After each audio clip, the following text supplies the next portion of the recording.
Swayam Prabha. Digital India. Educated India.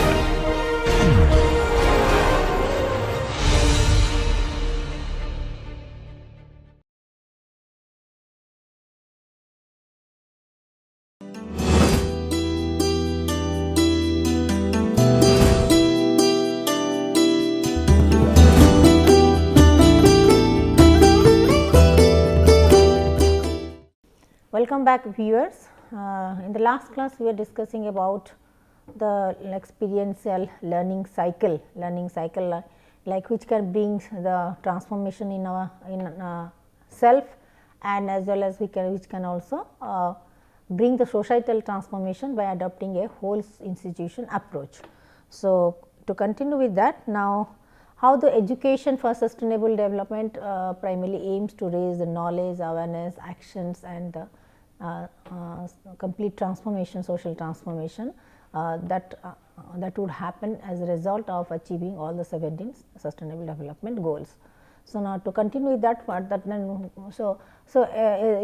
SDGs also focus on the big transformation in the society. So, ESD therefore focuses on the big transformation that is needed for sustainable development, and it is also relevant for all kinds of educational intervention. So, because it implies the changes in individual actions, it should be intervened with the reorganization of the social structure regarding the transformation towards the more just and sustainable action, more and just sustainable society, conserving the resources, and getting rid of or unlearning the unsustainable practices,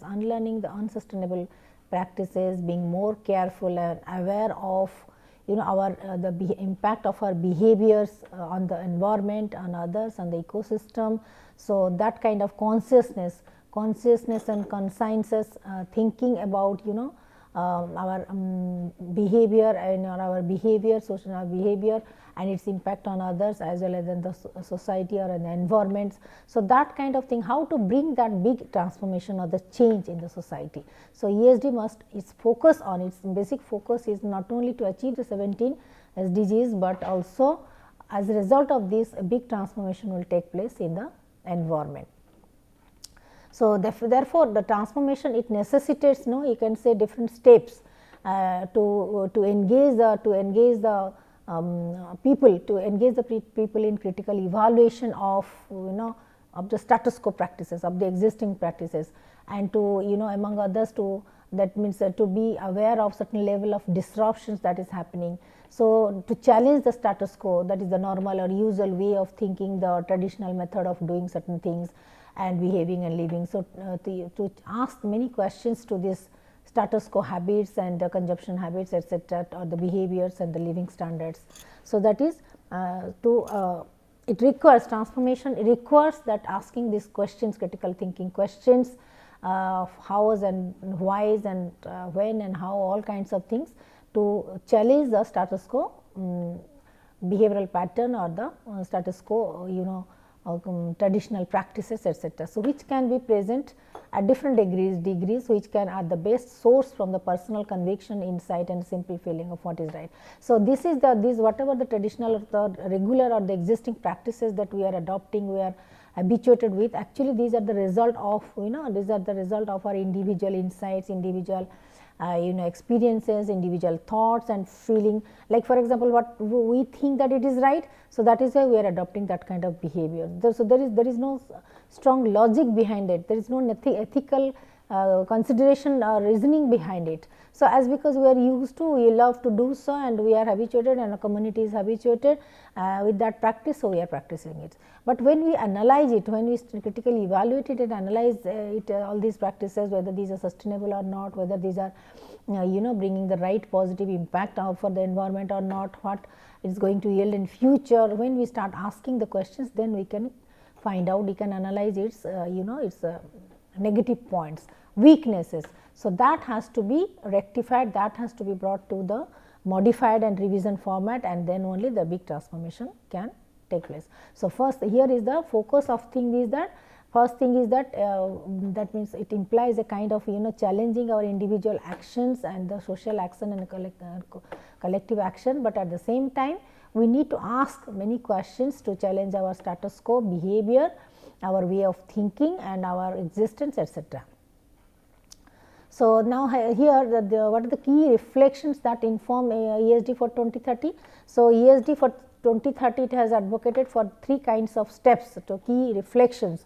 First is the transformative action that has to take place, and structural change and the technological future. The transformative action, as you can say, is a fundamental change, to bring a fundamental change on how the learners undertake the transformative actions and sustainability. So, when we are trying to include, embed ESD based curriculum and ESD to be embedded in the whole institution approach into the all aspects of the environment, learning, teaching, training, ecosystem, economic growth, everything. So, when ESD is going to be implemented in the whole within the whole institution, how each learner undertakes it, how each learner perceives it, undertake the transformative actions for sustainability as their responsibility, or how they are going to influence the societal transformation towards a sustainable future.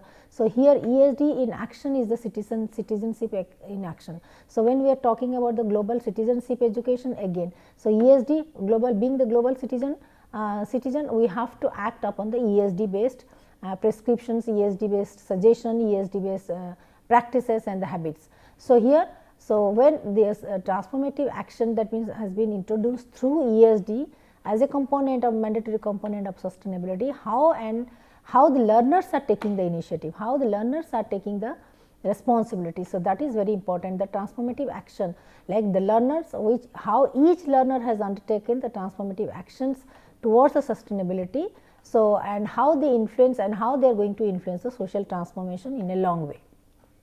So, here education in action is actually the citizenship in action. That means, when we talk about global citizenship and ESD, so ESD to be incorporated in global citizenship education, that means the ESD in action, when we are actually working on it, implementing it, and you can embracing it consciously, trying to adopt it and behave in that way. So, that is actually that motivates the social transformation, that regulates and moves ahead the takes us towards the social transformation. Then the structural change.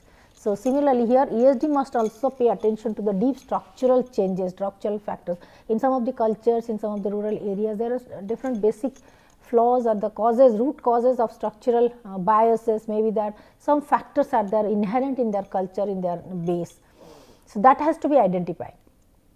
Okay, that has to be identified, that has to be identified, and some kind of balancing act. We have to balance out these kind of structural causes of sustainability, like maybe that these were the causes of all kinds of the prejudices, all kinds of the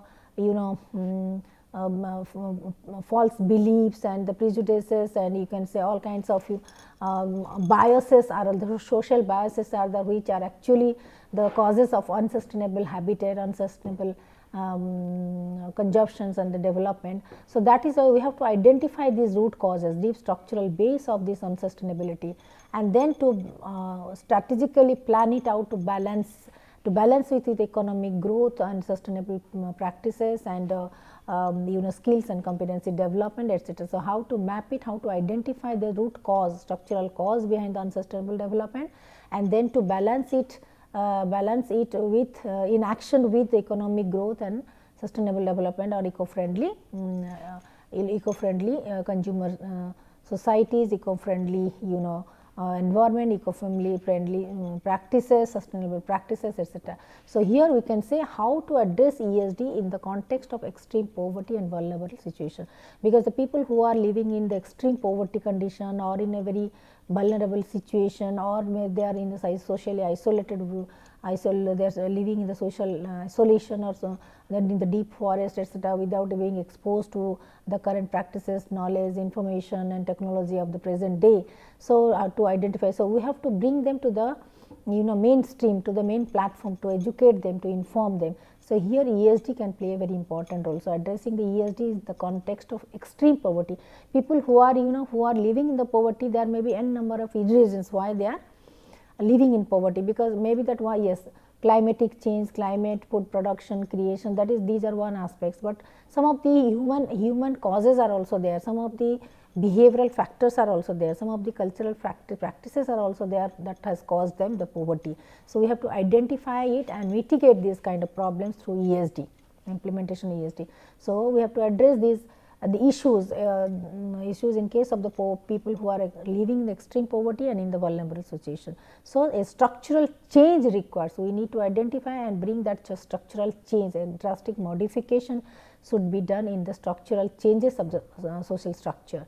That is, then another is the technological future. This is of course, technology has helped us to and helps us and gives us the opportunity to radically change our situation or update our situation. So, here you can say ESD has to respond to the opportunities and challenges that can be brought through the technological advancement, how to procure technology, how to learn technology, how to use sustainably the technology, so that we can mitigate the new challenges and the risks, etc., that are regularly being raised by the environmental disasters factors.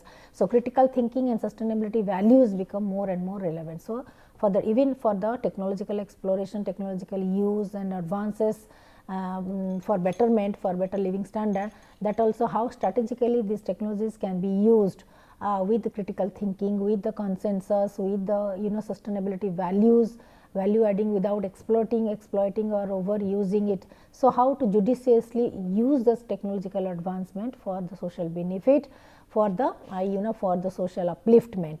So, and challenge and ESD, therefore, ESD has become more challenging with the illusion that technologies can resolve the majority of the sustainability problems.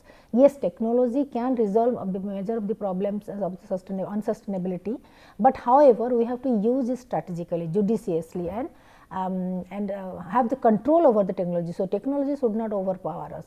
So, technological future, technology is fast progressing, fast moving, that is true, but how strategically we can learn about the technology, we can create technology and strategically use technology, so that we can make our future much better than with the critical thinking and sustainability values also, human values and universal sustainability values.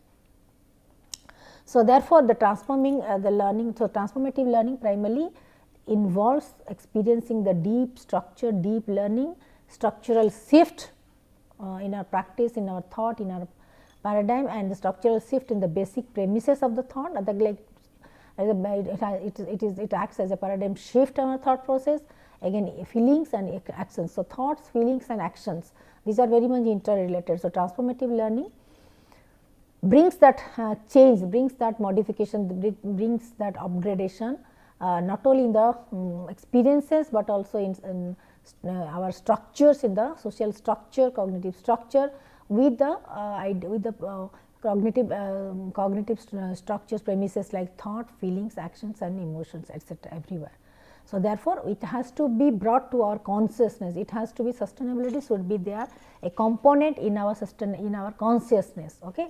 So, that that sustainably, that dramatically, that irreversibly alters our way of being, our way of existence, our way of behaving in a sustainable way. Okay.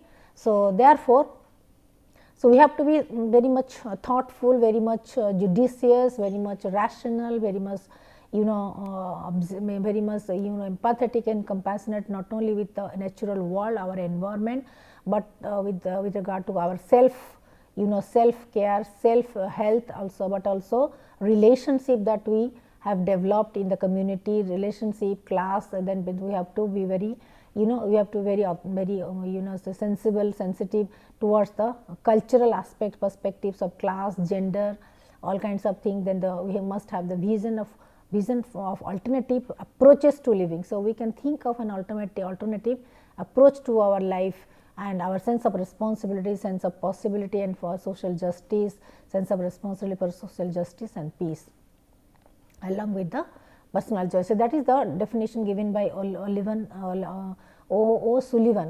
2003, the transformative learning, how it involves experiencing a deep structural shift in the basic premise of thought, feeling and action. So, it is a kind of paradigm shift, bringing us, that means a shift towards the more conscientiousness. Okay. So, now according to Maziero in 1997, he has also defined transformative learning in a very detailed way. So, transformative perspectives of learning is a paradigm shift, is a shift in our thought process, in our outlook, in our view. So, Maziero explained it that this transformative learning is a process of becoming critically aware of how it happens, why it happens, challenging our current practices, like challenging the status quo, then why our assumptions have come to constrain the way we perceive it, understand and feel it about our world, the challenging the existing structure of the society, then changing the structures to the habitual expectations that makes possible for a more inclusive and integrative perspective, and also involve making the choices for otherwise acting upon these new understandings. So, by understanding the gaps, dilemmas and confusion, etc., understanding these things, then to start our action, to start our decision, action and thought on these critical issues of understanding the new dimensions. Okay. So, this is the, now let us discuss about the Maziero's model of transformative learning. So, Maziero's model of transformative learning, let us see. So, according to that transformative learning, actually it started in 1978. It is defined as an orientation that holds all the learners to interpret their sensory experiences, which is central to the transformative learning. So, as Kolb's experiential learning that we have already discussed, that means concrete experience, that means we experience the world through our sense organs, that is the concrete experience, then we reflect and observe on it, whatever we have received we experience, then we reflect and observe on it, then we conceptualize and frame certain hypotheses, assumptions, and then after that we try to experiment on these assumptions, the active learning. So, similarly, so that means in 78 when it is started, the orientation is towards that means understanding and interpreting our sensory experiences, which is a very central part of the transformative learning. Unless and until we try to understand our own experiences, how can we bring change and transformation? So, therefore, the kind of learning experience, it involves the fundamental change in our perspectives. So, if you want to bring 360-degree transformation in the society, that means it should also bring our whole perspective, our total perspective changes, that is our consciousness should be shifted from one aspect to one domain, one platform to another platform. So, therefore, so you can say learners, they start questioning all the things that they encounter, that they face, that they face on their day-to-day life. So, knowing to make the room for the new insights and information. So, here we have to, the learners, the stakeholders, they have to be very open-minded, not only critically evaluating and asking the questions and challenging the existential or recurrent practices, but also unlearn certain things, but also keep their mind space open for welcoming the new ideas or the new insights and the new informations. Okay. So, therefore, transformative learning has two major focuses. One is the instrumental learning and another is the communicative learning. Now, let us explore what are these factors. So, the perspectives of transformation, that is can be explained as follows, like first is the disorienting dilemma. Like the moment we face confusion, conflict, dissonance, dilemma, like for example, we are not happy with the status quo, we are not happy with the existential practices, we are not happy with the current situation, we are not happy with the economic growth. So, it creates a kind of dilemma, confusion or the chaos in our mind. So, that is called the disorienting dilemma. So, how the dilemma is and how to understand it, and it has started and how to understand it. So, then we have to apply our self examination, our intuitive learning, insightful analysis, etc. That is from disoriented dilemma to then we can progress by making self examination. So, we have to begin with our individual self, like self examination, sense of alienation, like keeping ourselves alienated or away from the situation. Then we have to analyze the whole situation as an external observer, not as a stakeholder, major stakeholder, but as an external member, like alienation, self alienation. That means we have to alienate ourselves from that situation, even though we are the member of that environment, we have to alienate ourselves from that situation and objectively, logically, rationally think about that situation. So, that conflict, that dilemma. So, that is sense of alienation and self examination. Yes, of course, we are going to examine ourselves. Relating discontent to others. So, sometimes when we have alienated ourselves, so sometimes also we relate some kind of dissatisfaction, discontent, that is to others. So, these are the variables because of which we are not actually achieving our 100% targets, goals, etc., etc. So, relating to discontent, relating this discontent, dissatisfaction to others, other factors, other variables. Then explaining options of the new behavior. Then yes, if this is the scenario, then what could be the possible solutions, what could be the new ways and means of adopting the sustainable behavior, then we have to think of it. So, explaining the options of new behavior. So, in order to achieve its alternatives solutions, then we have to explain the different options or the probable suggestions, probable hypothesis and hypothetical solutions of the new behavior. That is, we have to explain options of the new behavior, what are the options available to us for the new behavior. Then comes the building confidence in new ways. So, if we are adopting the new kind of behavior, then yes, of course, we have to build the confidence which can be put through in the new ways of learning, etc.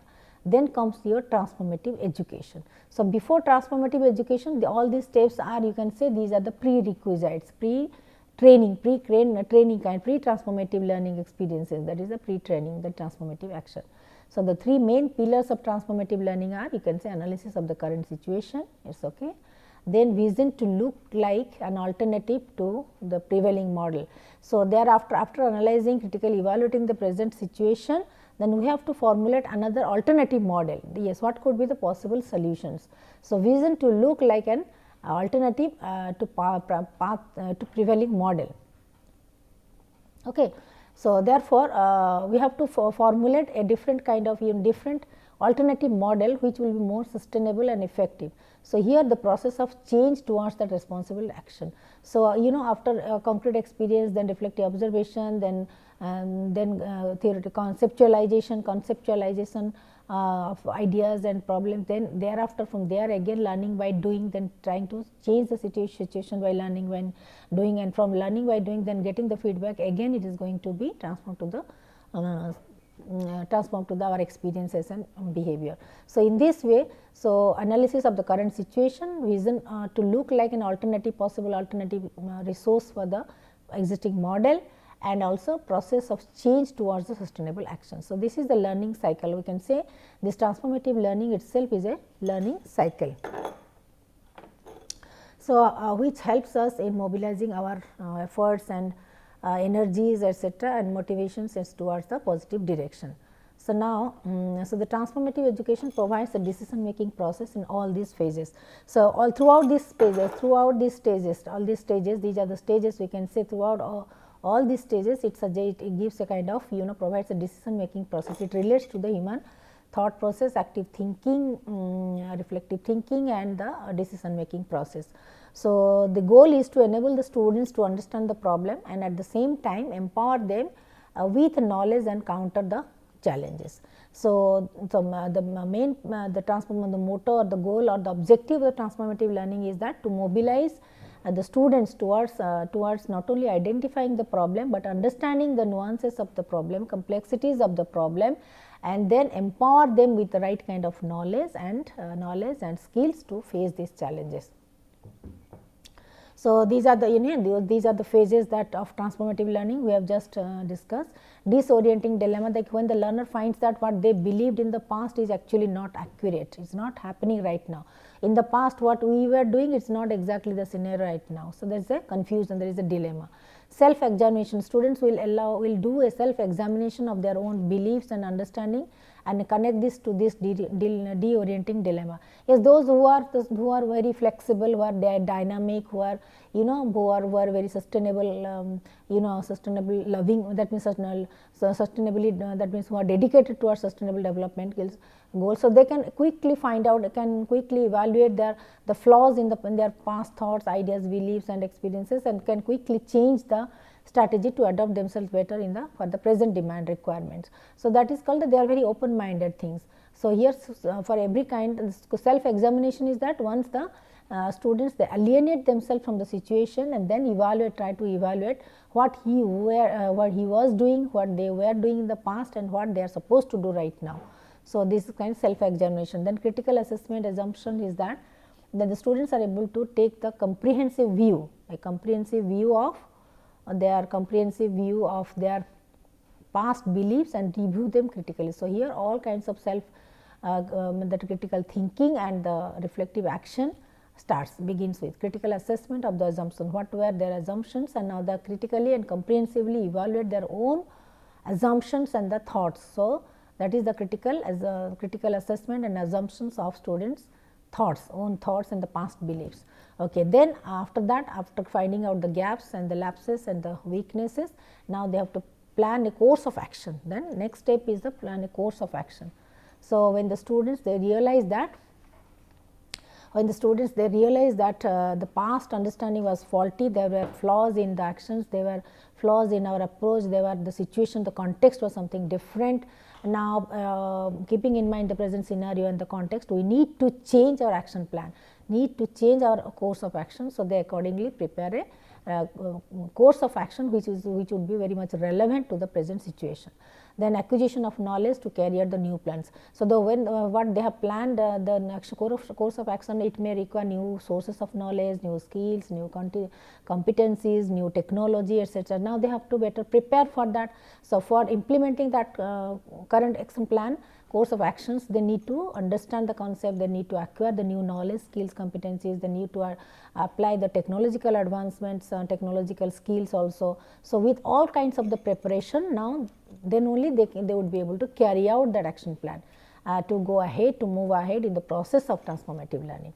So, then exploring and trying out the new roles. So, that in transformative learning, of course, from time to time the learners, the stakeholders, the activists, the actors, from time to time they explore, they go on, they keep on trying out the new roles, they keep on experimenting in the new components, they also explore the new ways of success.